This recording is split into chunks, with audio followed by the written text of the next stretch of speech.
नमस्कार मित्रों, आज का हमारा विषय है RPSC first grade first paper English point number 4 use of article and determiners. तो इससे पहले हम 3 पॉइंट जो हैं वो क्लियर कर चुके हैं। टेंस हमने पढ़ लिया, सीक्वेंस ऑफ टेंस अपने कंप्लीट कर चुके हैं, वॉइस एक्टिव एंड पैसिव हम समझ चुके हैं, नरेशन में डायरेक्ट और इनडायरेक्ट का अच्छी तरह से हर प्रकार के वाक्यों का जो अलग अलग रूल्स हैं उन रूल्स के अनुसार हम एग्जाम्पल सहित इसको समझ चुके हैं। उसी क्रम में आज का हमारा टॉपिक है use of article and determiners. तो जो मेन जो टॉपिक है हमारा उसका नाम है डिटरमिनर्स, और जो आर्टिकल है वो भी डिटरमिनर्स का ही एक भाग है। तो आज के इस टॉपिक में हम डिटरमिनर्स के बारे में पढ़ेंगे कि डिटरमिनर्स क्या होते हैं, डिटरमिनर्स की जो पहचान है, इसका प्रयोग है वो क्या होता है, और उसी के साथ साथ हम जो आर्टिकल हैं, जो 3 आर्टिकल हैं ए, एन और दी, उसके बारे में आज के इस वीडियो में हम चर्चा करेंगे। तो सबसे पहले हम देखते हैं कि आज का जो हमारा टॉपिक है उसका नाम है डिटरमिनर्स। उत्पत्ति की बात करें कि डिटरमिनर्स शब्द की जो उत्पत्ति है वो कहाँ से हुई है, कौन से शब्द से इसकी उत्पत्ति हुई है। तो डिटरमिनर्स शब्द की उत्पत्ति की बात करें तो इसकी उत्पत्ति हुई है डिटरमाइन शब्द से, और डिटरमाइन शब्द का जो अर्थ है वो होता है निर्धारित करना। तो इसका सीधा सीधा मतलब हो जाएगा कि नाउन या नाउन ग्रुप की पहचान करने और अर्थ निश्चित करने के लिए, निर्धारित करने के लिए डिटरमिनर्स का प्रयोग किया जाता है। तो इससे एक बात क्लियर है कि जो डिटरमिनर्स है उसका जो प्रयोग है वो नाउन या फिर नाउन ग्रुप का मतलब होता है जिसमें 3 या 4 वर्ड्स हों और वो नाउन का कार्य कर रहे हों तो उसे हम नाउन ग्रुप कहते हैं। तो इसका प्रयोग नाउन या नाउन ग्रुप से पहले किया जाता है, और क्यों किया जाता है, उस नाउन या नाउन ग्रुप की पहचान करने और उसका जो अर्थ है उसको निर्धारित करने के लिए डिटरमिनर्स का प्रयोग हम इंग्लिश में करते हैं। सबसे पहले हमने देखा कि इसकी उत्पत्ति कहाँ से हुई है और इसका प्रयोग किस संदर्भ में करना होता है। इसी क्रम में एक नोट है कि डिटरमिनर्स का प्रयोग हमेशा नाउन से पहले होता है, कभी भी प्रोनाउन से पहले इसका प्रयोग नहीं होता है। तो हमने अभी तक देखा है कि नाउन और प्रोनाउन 2 चीज़ होती है, यानी ऐसे शब्द जो नाउन की जगह यूज होते हैं उनको हम प्रोनाउन कहते हैं। तो कभी भी हमें आर्टिकल या डिटरमिनर्स का जो प्रयोग है वो प्रोनाउन से पहले नहीं करना है। हमें डिटरमिनर्स का जो प्रयोग है वो किससे पहले करना है, नाउन से पहले ही हमें करना है। तो यहाँ तक जो जनरल जानकारी थी वो हमने प्राप्त करी है। उसके बाद हम देखते हैं कि काइंड्स ऑफ डिटरमिनर्स, क्योंकि डिटरमिनर्स पढ़ने से पहले हम इसके प्रकारों का हमें पता होना चाहिए कि डिटरमिनर्स के मुख्यतया कितने प्रकार होते हैं। तो यहाँ पर जो प्रमुख प्रकार हैं उसके नाम मैंने यहाँ पर शामिल किए हैं अपने नोट्स में। तो पहला जो प्रकार है वो है आर्टिकल। तो जैसे मैंने आरपीएससी फर्स्ट ग्रेड का जो सिलेबस था वहीं पर आपको बताया था कि यूज ऑफ आर्टिकल, तो जो आर्टिकल है वो भी डिटरमिनर्स का ही एक प्रकार है। तो सबसे पहले हम देखेंगे कि काइंड्स ऑफ डिटरमिनर्स में जो पहला प्रकार है वो है आर्टिकल। और आर्टिकल में कौन कौन से डिटरमिनर्स को शामिल किया गया है, ए को शामिल किया गया है, एन को शामिल किया गया है और दा को शामिल किया गया है। तो आप देख सकते हैं कि सीधे सीधे हम शब्दों में कहें तो ए, एन और जो दी है वो भी एक तरह से डिटरमिनर्स ही है। डिटरमिनर्स का एक भाग है आर्टिकल, और आर्टिकल में हम 3 डिटरमिनर्स को रखते हैं, ए, एन और दी। डिटरमिनर्स का दूसरा जो प्रकार है वो है डेमोन्स्ट्रेटिव डिटरमिनर्स। तो डेमोन्स्ट्रेटिव डिटरमिनर्स में किस किस को शामिल किया गया है, दिस को शामिल किया गया है, दैट को शामिल किया गया है, दीज को शामिल किया गया है और दोज को शामिल किया गया है। तो मित्रों, जो हमारा टॉपिक है use of article and determiners, जो हमारे सिलेबस में निर्धारित किया गया है उसमें किसी भी डिटरमिनर्स से संबंधित प्रश्न आपको पूछा जा सकता है। तो इसके आगे हम क्रम से इनका जो यूज होता है किस संदर्भ में और कैसे हम किस रूल्स के अंतर्गत किस नियम की पहचान करते उसका हम प्रयोग करते हैं, सारी चीज़ें हम पढ़ेंगे। तो यहाँ तक हम केवल प्रकार के बारे में अभी चर्चा कर रहे हैं। तीसरा जो डिटरमिनर्स का प्रकार है वो है पजेसिव। तो पजेसिव डिटरमिनर्स में कौन कौन से आते हैं, जैसे माई है, आवर है, योवर है, हिज है, हर है, दियर है, इट्स है। इन सारे के सारे डिटरमिनर्स को हम पजेसिव डिटरमिनर्स कहते हैं। तो तो हमने जब डायरेक्ट इनडायरेक्ट पढ़े थे तो वहाँ पर केस संबंधी परिवर्तन मैंने आपको बताया था। जैसे सब्जेक्टिव केस होता है, उसके बाद में पजेसिव केस होता है, फिर ऑब्जेक्टिव केस होता है, रिफ्लेक्सिव केस होता है। तो जो पजेसिव केस होता है जैसे आई, माई, मी, तो यहाँ पर जो माई शब्द है वो पजेसिव केस कहलाता है। तो ये भी एक तरह से डिटर्मिनर्स होते हैं, उनको हम पजेसिव डिटर्मिनर्स कहते हैं। चौथा प्रकार है डिस्ट्रीब्यूटिव डिटर्मिनर्स। इसमें हमें पढ़ना है ईच को पढ़ना है, एवरी को पढ़ना है, आइदर को पढ़ना है और नाइदर को पढ़ना है।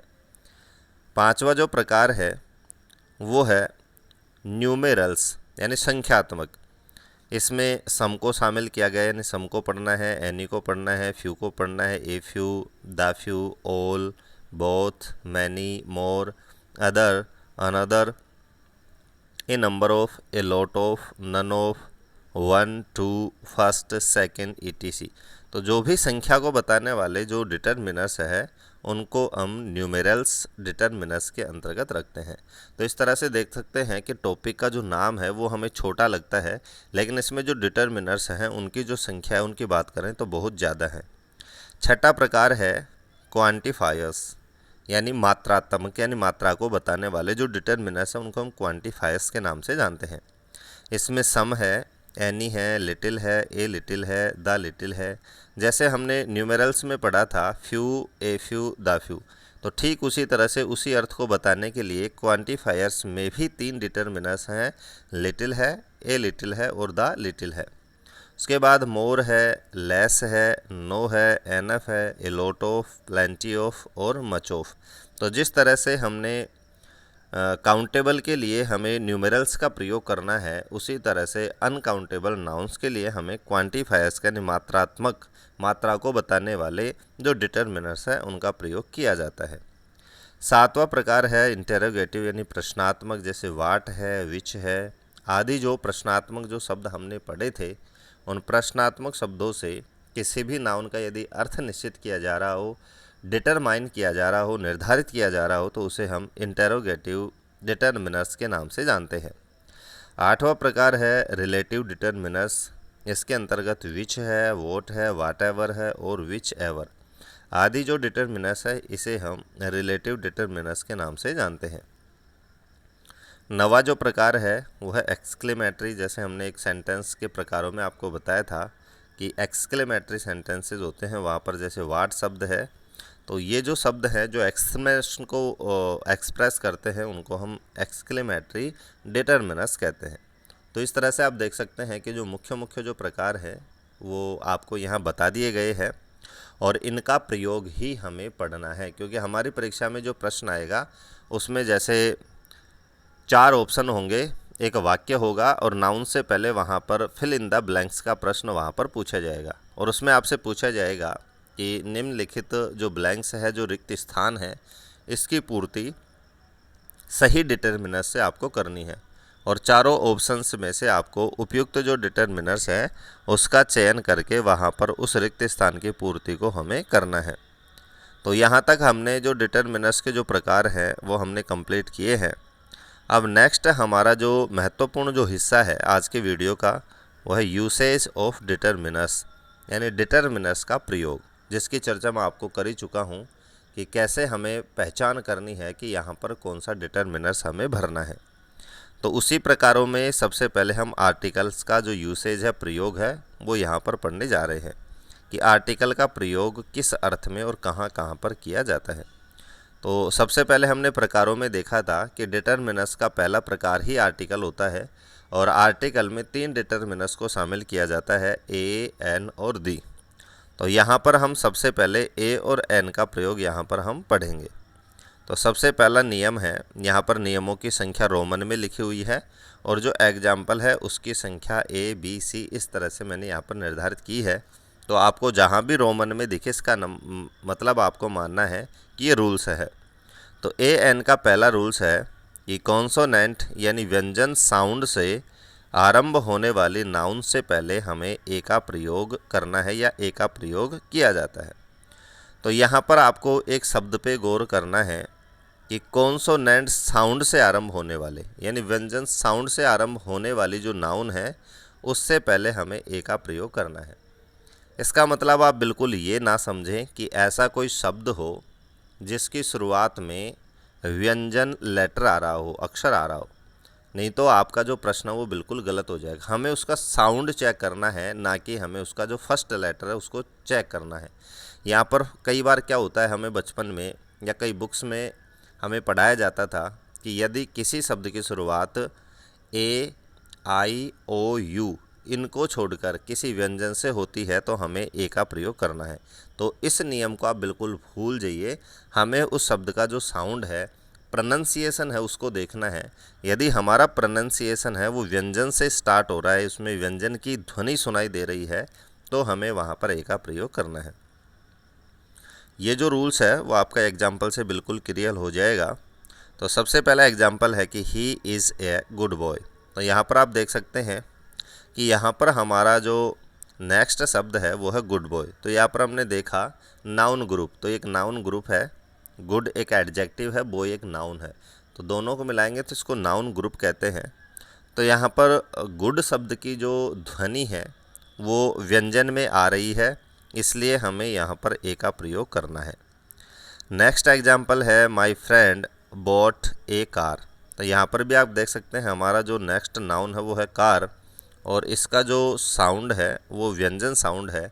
जो हमारा क है वो एक व्यंजन है, और शुरुआत में इसका जो साउंड है वो एक व्यंजन साउंड होने के कारण यहाँ पर भी हमें कार से पहले ए का प्रयोग हमें करना है। सी इज़ ए यूरोपियन लेडी। तो जिसकी मैं चर्चा कर रहा था कि आपको लेटर को नहीं देखना है, साउंड को देखना है, तो वही एग्जाम्पल समझाने के लिए यहाँ पर हमने तीसरा एग्जाम्पल दिया है।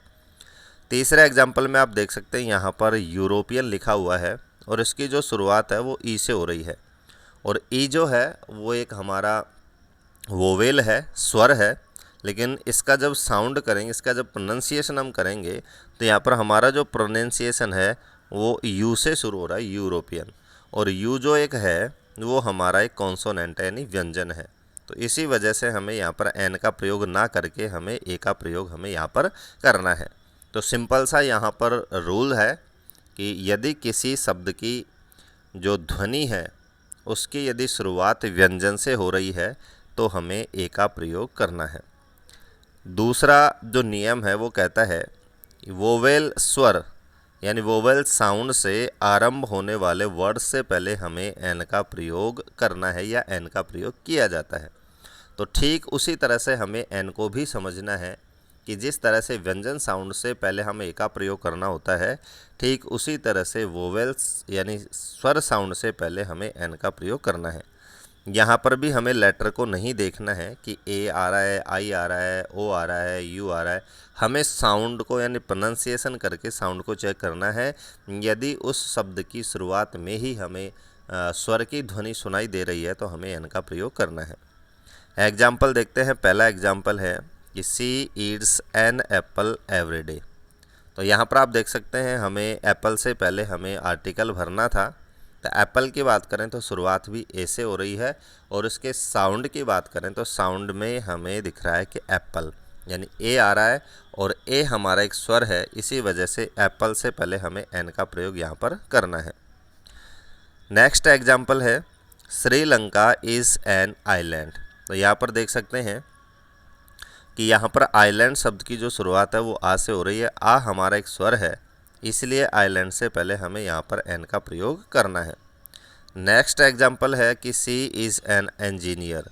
तो यहाँ भी देख सकते हैं कि इंजीनियर शब्द की शुरुआत भी ए से होती है। इंजीनियर भी हमें इसको बोलते हैं, तो भी आप देख सकते हैं कि इसे इसकी शुरुआत है, तो यहाँ पर स्वर से शुरू होने के कारण यहाँ पर हमें एन का प्रयोग करना होता है।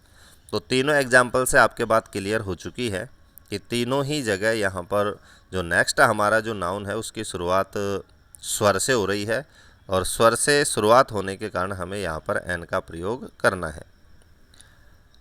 तीसरे नियम की बात करें तो तीसरा हमारा रूल है कि म्यूट एच से आरंभ होने वाले वर्ड से पहले भी हमें एन का प्रयोग करना है या एन का प्रयोग किया जाता है। इसका तात्पर्य भी वही है, केवल यहाँ पर नियम बदला है। बात वही है कि मान लीजिए किसी शब्द की शुरुआत एच से हो रही है और वहाँ पर हमारा जो एच है वो साइलेंट है, और जब उसका हम प्रोनाउंसिएशन करेंगे तो उसका जो साउंड होगा उसकी शुरुआत भी स्वर से ही हमें सुनाई देती है। इसी वजह से वहाँ पर भी हमें केवल एन का प्रयोग वहाँ पर करना है। वहाँ पर बिल्कुल ये ना समझे कि ये एच है और इसके आगे हम ए का प्रयोग करें। एग्जाम्पल से हम क्लियर करते हैं इसको। फर्स्ट एग्जाम्पल है कि ही केम half an hour earlier.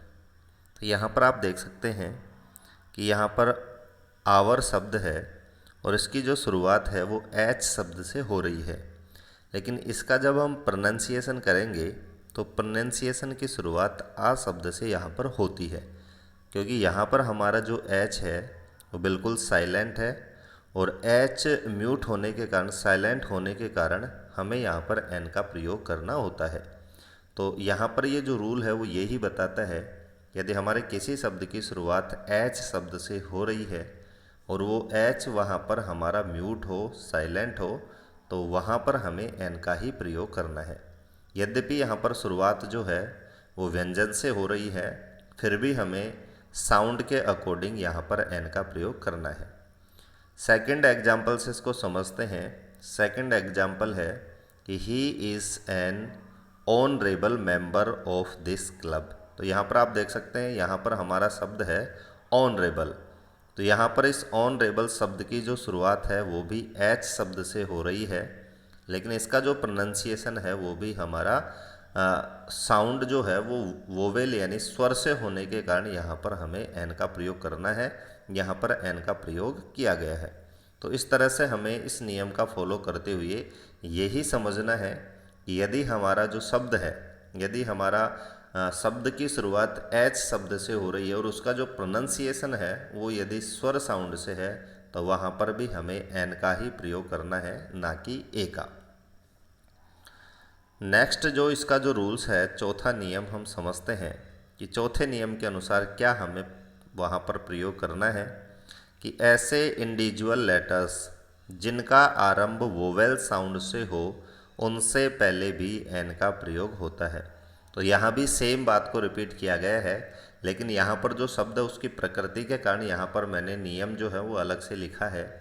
Individual letters का मतलब होता है कोई एक यदि अक्षर है, वर्णमाला के जो 26 जो लेटर्स होते हैं उनमें यदि कोई लेटर्स आ रहा हो और उस लेटर का जो आरंभ है, शुरुआत है, वो यदि वोवेल साउंड से हो रही है, तो वहाँ पर भी हमें एन का ही प्रयोग करना है। जैसे एग्जाम्पल से क्लियर होगा। पहला एग्जाम्पल है सी इज़ एन MLA। तो यहाँ पर आप देख सकते हैं, यहाँ पर इंडिविजुअल लेटर्स है एम। ये एक वर्णमाला की दृष्टि से देखा जाए तो एक व्यंजन है, लेकिन जब इसका जो साउंड हम चेक करेंगे तो इसको लिखते हैं एम। तो यहाँ पर देख सकते हैं इसका जो साउंड है उसकी जो शुरुआत है वो भी वोवेल साउंड से इसकी शुरुआत है, इसीलिए हमें यहाँ पर एन का प्रयोग करना है। नेक्स्ट एग्जाम्पल है ही इज़ एन MSc। तो यहाँ देख सकते हैं यहाँ भी एम का प्रयोग है। His father is an MP। तो यहाँ भी देख सकते हैं। इसी तरह से यहाँ पर मैंने तीनों एग्जाम्पल में एम का प्रयोग किया। यदि एस भी आ रहा हो तो भी हमें एन का प्रयोग करना है। जैसे SP है कि his father is an SP। तो यहाँ देख सकते हैं कि एस भी एक व्यंजन है, लेकिन इसके साउंड को चेक करेंगे तो साउंड की जो शुरुआत है वो स्वर से हो रही है, ए शब्द से होती है। इसी वजह से हमें एन का प्रयोग करना है। तो जो चौथा जो रूल्स है AN का, उसमें यही बताया गया है यदि कोई इंडिविजुअल लेटर है और उस इंडिविजुअल लेटर का जो साउंड है उसका साउंड यदि वोवेल साउंड है तो भी हमें एन का ही प्रयोग वहाँ पर करना है। पांचवा रूल्स है कि ऐसे सिंगुलर काउंटेबल नाउन से पहले ए का प्रयोग किया जाता है जो पूरे वर्ग को रिप्रेजेंट करते हो। तो यहाँ पर आप देख सकते हैं 5 रूल्स हमने पढ़े हैं, जिनमें पहला जो रूल्स था वो हमें ए का प्रयोग बताता है। उसके बाद दूसरा, तीसरा और जो चौथा जो नियम है वो हमें एन का प्रयोग बताता है। उसी क्रम में जो पांचवा हमारा नियम है वो वापस हमें ए के प्रयोग को बताता है कि यदि कोई सिंगुलर काउंटेबल नाउन है और उसके पहले हमें यदि आर्टिकल का प्रयोग करना है, तो हम देखते हैं कि यदि वो सिंगुलर काउंटेबल नाउन पूरे वर्ग यानी क्लास को, जाति को रिप्रेजेंट करती है तो वहाँ पर हमें ए का प्रयोग करना होता है। जैसे एक पहला एग्जाम्पल है कि ए कार मस्ट बी इंश्योर्ड, कि एक कार का हमेशा इंश्योरेंस होना चाहिए। तो यहाँ पर जो कार शब्द है वो एक पर्टिकुलर कार के लिए ना होकर के पूरे कार समुदाय के लिए है। एक वाहन जो कार है उसको यहाँ पर बताती है कि कोई भी कार हो उसका इंश्योरेंस जरूर होना चाहिए। तो इसी वजह से कार के पहले हमें ए का प्रयोग यहाँ पर करना है। दूसरा है कि ए चाइल्ड नीड्स लव, कि हर बालक को प्रेम की आवश्यकता होती है। तो यहाँ पर जो चाइल्ड शब्द है वो पूरे वर्ग यानी क्लास को रिप्रेजेंट करता है, इसी वजह से यहाँ पर चाइल्ड के पहले ए का प्रयोग किया गया है।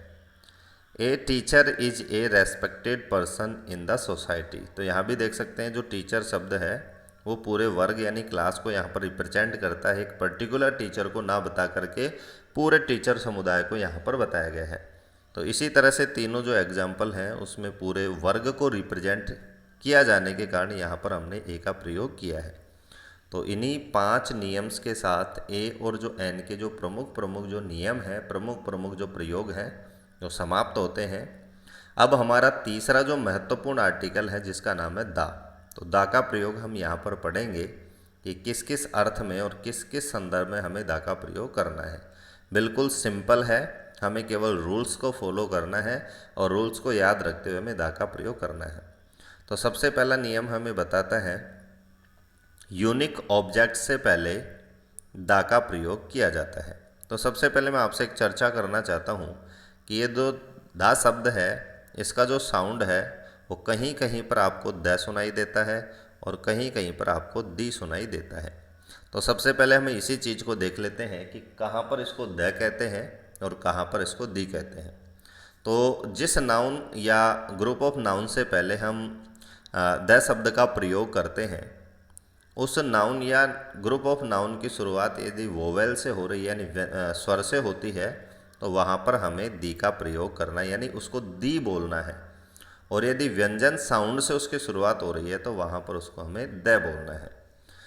तो पहला रूल है कि कैसे इसको प्रयोग करते हैं। तो यूनिक कोई ऑब्जेक्ट हो, यूनिक का मतलब था अद्वितीय, जो इस यूनिवर्स में यानी इस ब्रह्मांड में दूसरा नहीं हो। तो ऐसी वस्तुएं जिस ब्रह्मांड में केवल एक हो उनसे पहले हमें द का प्रयोग करना है। तो यहाँ पर एग्जाम्पल है कि दी अर्थ। तो यहाँ पर देख सकते हैं कि पृथ्वी जो है वो इस यूनिवर्स में यूनिक ऑब्जेक्ट है, इसी वजह से हमें यहाँ पर द का प्रयोग करना है। अब यहाँ पर अर्थ का जो प्रोनाउंसिएशन है, जो साउंड है, वो यहाँ पर वोवेल से होती है, स्वर से होती है, इसी वजह से हम इसको दी बोलते हैं। स्पेलिंग में कोई अंतर नहीं होता है, केवल उच्चारण में थोड़ा सा अंतर होता है। तो दी अर्थ। यहाँ पर नेक्स्ट एग्जाम्पल है द सी। तो यहाँ पर सी जो समुद्र है उसका जो प्रोनाउंसिएशन है वो व्यंजन से है, इसीलिए इसको हम द बोलेंगे। और द स्काई। तो इस तरह से आप देख सकते हैं कि जो भी इस यूनिवर्स में यूनिक ऑब्जेक्ट हैं जो केवल एक ही हैं उनसे पहले हमें द का प्रयोग करना होता है। दूसरा नियम है कि सेकंड टाइम प्रयुक्त होने वाले नाउन से पहले द का प्रयोग किया जाता है। यानी कोई नाउन है और पहले उसका जिक्र किया जा चुका है, उसका वर्णन किया जा चुका है और सेकंड टाइम भी उसी नाउन को हम रिप्रेजेंट करते हैं, वर्णन में हम शामिल करते हैं, तो उससे पहले भी हमें द का प्रयोग करना है। फॉर एग्जाम्पल हम बचपन में बहुत सारी स्टोरीज हम पढ़ते थे इंग्लिश में, तो उसी से समझाने का यहाँ पर मैंने प्रयास किया है कि once upon a time there was a crow. तो यहाँ पर देख सकते हैं कि क्रो एक नाउन है, इससे पहले हमने ए का प्रयोग किया है। उसी क्रो को यदि हम दोबारा रिपीट करते हैं तो यहाँ पर ए का प्रयोग ना होकर के हमें द का प्रयोग वहाँ पर करना है कि the crow was very thirsty, कौवा बहुत प्यासा था। तो हम उसी कौवे की बात कर रहे हैं जिसका जिक्र हम फर्स्ट टाइम हमने किया था कि एक बार एक कौवा था और कौवा बहुत प्यासा था। तो इसी तरह से हम सेम नाउन को यदि रिपीट करते हैं सेकंड टाइम तो उससे पहले हम ए एन का प्रयोग ना करके हमें वहाँ पर दा का प्रयोग करना है। जैसे सेकंड एग्जाम्पल से भी हम समझेंगे कि there was a boy, the boy was very smart, कि एक लड़का था, लड़का बहुत स्मार्ट था। तो यहाँ पर देख सकते हैं कि फर्स्ट टाइम जिस बॉय की बात की गई थी उसी बॉय को यहाँ पर सेकंड टाइम लिया गया है, इसी वजह से हमने यहाँ पर द का प्रयोग किया है। तो दूसरा नियम हमें यही कहता है कि यदि कोई नाउन सेकंड टाइम रिपीट होती है तो भी हमें द का प्रयोग वहाँ पर करना है। द का तीसरा नियम है कि ऐसे नाउन से पहले जिनमें फ्रेज या क्लोज जोड़ करके और डेफिनेट बना दिया गया हो, जैसे I like the boy in white. तो यहाँ पर क्लोज के बारे में तो हम आपको बता ही चुके हैं कि क्लोज हम किसे कहते हैं कि ऐसा शब्द समूह है जो किसी संज्ञा, सर्वनाम आदि की विशेषता बताता हो और वो किसी वाक्य का हिस्सा हो, उसे हम क्लोज कहते हैं। और फ्रेज का मतलब भी होता है ग्रुप ऑफ जो वर्ड्स है उसको हम फ्रेज कहते हैं। तो यहाँ पर यदि कोई फ्रेज या फिर क्लोज को जोड़ करके और किसी नाउन को डिफाइन किया गया है, डेफिनेट बनाया गया है, तो उस नाउन से पहले भी हमें द का प्रयोग करना है। तो यहाँ पर आप देख सकते हैं बॉय इन वाइट, यानी उस लड़के की बात की जा रही है जो सफ़ेद वस्त्रों में है या सफ़ेद शर्ट में है। तो यहाँ पर ग्रुप ऑफ वर्ड्स होने के कारण इसको हम फ्रेज कहेंगे या फिर इसको हम क्लोज मान सकते हैं। तो यहाँ पर भी हमें द का प्रयोग करना है कि यहाँ पर द का प्रयोग करके हम उसको डिफाइन कर चुके हैं कि द बॉय, एक पर्टिकुलर बॉय की तरफ हम इशारा कर चुके हैं कि मैं उस बच्चे को मैं पसंद करता हूँ जो लड़का वाइट यानी सफ़ेद वस्त्रों में है। तो यहाँ पर डेफिनेट बनाने के कारण हमें यहाँ पर द का प्रयोग किया गया है। I know the man that I met yesterday, मैं उस आदमी को जानता हूँ जिससे मैं कल मिला था। तो यहाँ पर आप देख सकते हैं कि man that I met yesterday, ये भी एक क्लोज है, ग्रुप ऑफ वर्ड्स है। तो इसको डेफिनेट, इस मैन को डेफिनेट बनाने के लिए भी यहाँ पर द का प्रयोग किया गया है कि मैं उस आदमी को जानता हूँ। तो यहाँ पर उस पर्टिकुलर आदमी की यहाँ पर चर्चा कर दी गई है कि जिस व्यक्ति से मैं कल मिला था, इसी वजह से उस मैन के पहले यहाँ पर द का प्रयोग किया गया है। चौथा रूल्स है सुपरलेटिव से पहले। तो हमारी जो डिग्री होती है एडजेक्टिव के अंतर्गत जिनको हम पढ़ते हैं कि जो सामान्य डिग्री है, सुपरलेटिव है, कंपैरेटिव है, तो जो तीसरे प्रकार की जो डिग्री है सुपरलेटिव, उससे पहले भी हमें द का प्रयोग करना है। जैसे एग्जाम्पल है he is the best player of the team, वह टीम का बेस्ट प्लेयर है। तो यहाँ पर जो बेस्ट है, गुड, बेटर, बेस्ट, तो बेटर जो है वो सुपरलेटिव डिग्री है, इसी वजह से कोई भी यदि सुपरलेटिव डिग्री है उससे पहले भी हमें द का प्रयोग करना है। Radha is the most intelligent student in the class, तो यहाँ पर जो मोस्ट शब्द है वो भी सुपरलेटिव डिग्री होने के कारण इससे पहले हमें द का प्रयोग यहाँ पर करना है।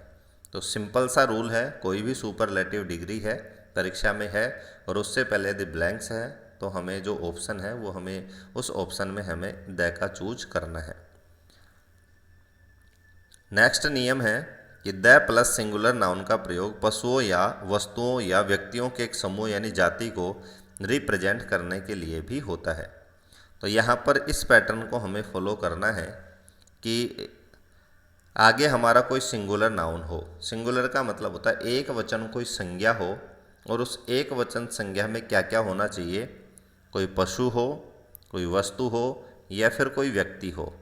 और वो सिंगुलर नाउन एक होते हुए भी यदि पूरे समूह को रिप्रेजेंट करता हो, पूरी जाति को यदि बताता हो, तो हमें वहाँ पर द का प्रयोग करना है।